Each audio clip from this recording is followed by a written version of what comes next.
Dhaka industry বর্তমান সময়ের আলোচিত একজন তারকা হলেন মোশাররফ করিম। মোরওভার এই তারকা তার কেরিয়ারে বেশ কিছু নাটকে অভিনয় করেছেন।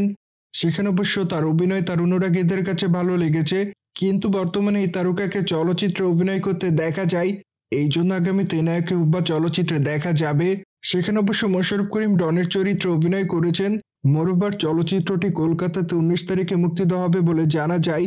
আর একই দিনে কলকাতার পাশাপাশি বাংলাদেশে চলচ্চিত্রটি মুক্তি দেওয়া হবে বলে শোনা যায়। মূলত এই জন্য অবশ্য বর্তমানে জাস মাল্টিমিডিয়া জানিয়েছেন, সত্যি বলতে বা চলচ্চিত্র নিয়ে আর কোনো সমস্যা নেই, কেননা চলচ্চিত্রটি আমাদের দেশে চালানোর জন্য পারমিশন দেওয়া হয়েছে, যার জন্য আমরা 1 তারিখে চলচ্চিত্রটি বাংলাদেশে মুক্তি দেওয়ার পরিকল্পনা করেছি। সুতরাং যাই হোক, এখন শুধুমাত্র অপেক্ষার পালা, কেননা দর্শকরা আসলে চলচ্চিত্রটি কিভাবে গ্রহণ করে সেটি অবশ্যই দেখার জন্য বর্তমানে অপেক্ষায় রয়েছি।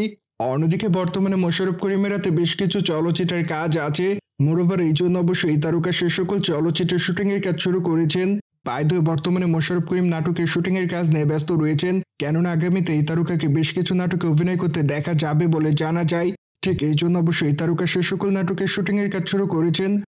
সুতরাং জেনে তো নিলেন, ঢাকায় তারকা মোশাররফ করিমের রূপবা চলচ্চিত্রটি বাংলাদেশে মুক্তি পেতে আর কোনো বাধা নেই।